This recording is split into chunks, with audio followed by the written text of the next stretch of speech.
जब बहू ने खा ली हंसने वाली दवा। किशनगढ़ गांव में कीर्ति अपने बेटे दिवाकर और बहू अंशु के साथ रहा करती थी। तीनों बहुत ही हंसी खुशी अपना जीवन व्यतीत कर रहे होते हैं। अरे बहू, आज खाना मैं बना देती हूँ।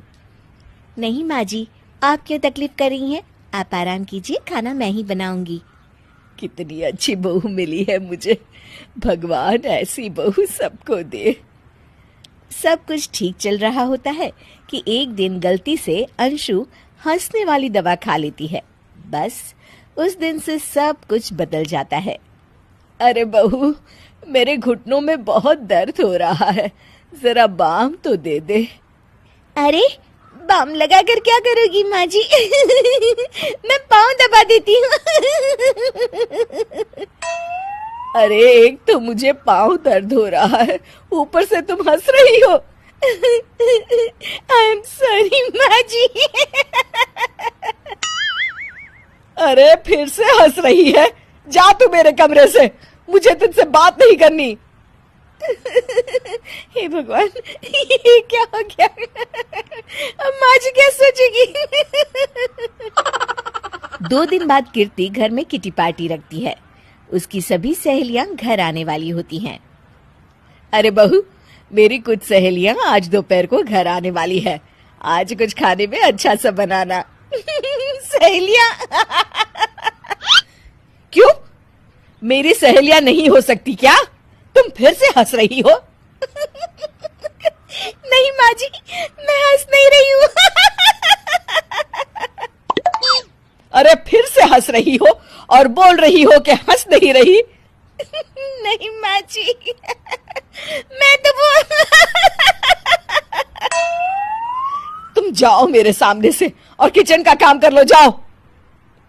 दोपहर को कीर्ति की सभी दोस्त खाने पर आ जाती हैं। अरे वाह, घर तो बहुत सुंदर सजाया है कीर्ति। अरे मैंने कहा, ये सब तो मेरी बहू का कमाल है।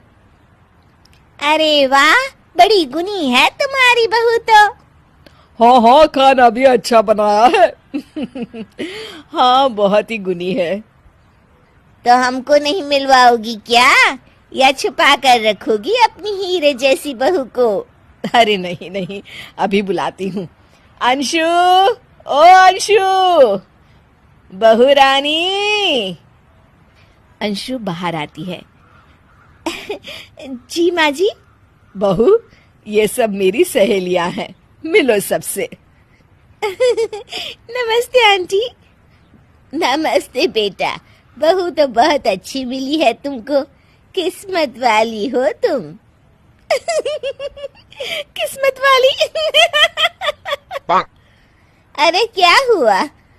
हंस क्यों रही हो? नहीं नहीं, मैं हंस नहीं रही हूँ।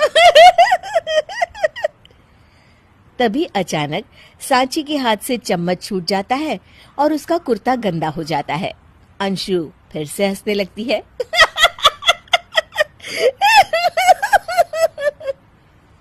इधर सब सहेलियां गुस्सा होकर चली जाती हैं।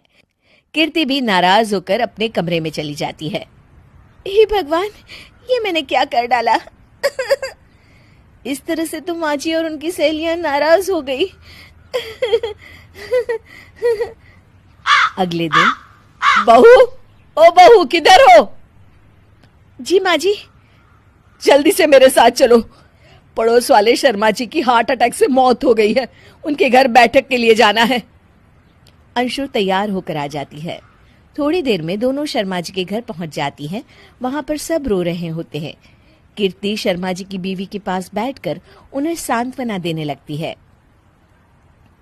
बड़े अच्छे इंसान थे मेरे पति। अच्छा, तुम हंस क्यों रही हो? वो अच्छे थे। हाँ हाँ, बहुत अच्छे थे अंकल। अरे अंशु, हंस मत। माँ जी, मैं हंस नहीं रही। मैं तो आंटी जी को बस दिलासा दे रही थी। सब औरतें अंशु की इस हरकत से हैरान हो जाती हैं। कीर्ति भी बहुत शर्मिंदा होती है और वो अंशु को लेकर फटाफट घर लौट आती है। अंशु, क्या हो गया है तुझे? हंस क्यों रही थी तू वहां पर? नहीं बाजी, मैं तो बस अरे तो फिर से हंस दी। जा तू अपने कमरे में, मुझे तो तुझसे बात ही नहीं करनी। मेरा बेटा ही तुझसे बात करेगा अब। रात को जब दिवाकर घर लौट आता है तो कीर्ति दिवाकर को सब कुछ बताती है। ठीक है माँ, अब फिक्र मत करो, मैं अंशु से बात करता हूँ। दिवाकर अपने कमरे में जाता है। जी आ गए आप? कैसे हैं? मैं तो ठीक हूँ, बस सर में हल्का दर्द है। सर में दर्द? अरे इसमें हंसने की क्या बात है? नहीं, मैं हंस नहीं रही हूँ। मुझे तो फिक्र हो रही है आपकी। एक तो मेरे सर में दर्द है, ऊपर से तुम हंस रही हो। अरे कैसे समझाऊं मैं आपको? मैं हंस नहीं रही। अंशु, तुम इस घर से चली जाओ। माँ ने मुझे बताया जो भी तुमने शर्मा आंटी के घर किया, और किटी पार्टी में भी। नहीं जी, मैं ऐसे नहीं हूँ।